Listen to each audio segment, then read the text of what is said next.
spiritual law, ang spiritual law po ay Word of God.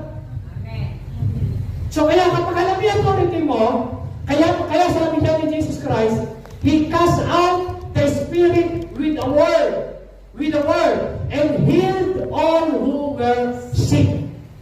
Pinagaling niya. So ang Word of God, kaya nga di ba sabi ng Book of Psalms, He sent forth His word and healed them from their destruction. Pinagaling sila. So mga kapatid, pagpapatupad ng Word of God, halimbawa, si Satanas nanggugulo sa iyong mga anak, sa iyong pamilya. So ipatupad mo yung sinasabi ng salita ng Diyos, enforcing spiritual law by speaking the Word of God sa iyong pamilya. Amen? At sa pangalan ni Jesus, ipinatutupad ko, sabi ng salita ng Panginoon, no weapon formed against my family, no weapon formed against me shall prosper in Jesus' name. Amen? Sabi ng Word of God, sa Deuteronomy 28, I am blessed when I go out and I am blessed when I come in.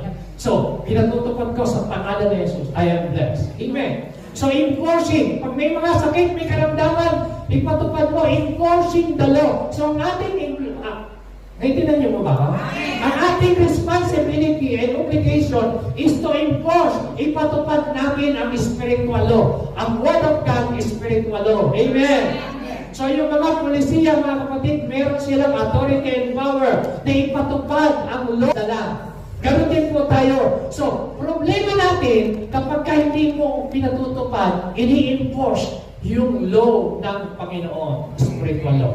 Ipatupad natin ang spiritual law sa ating pamilya, sa ating sarili, sa ating buhay, sa ating sitwasyon. Amen? Amen, Amen po ba? Amen. So our authority, sabi nyo, our authority is in the name of Jesus. And our right to use His name.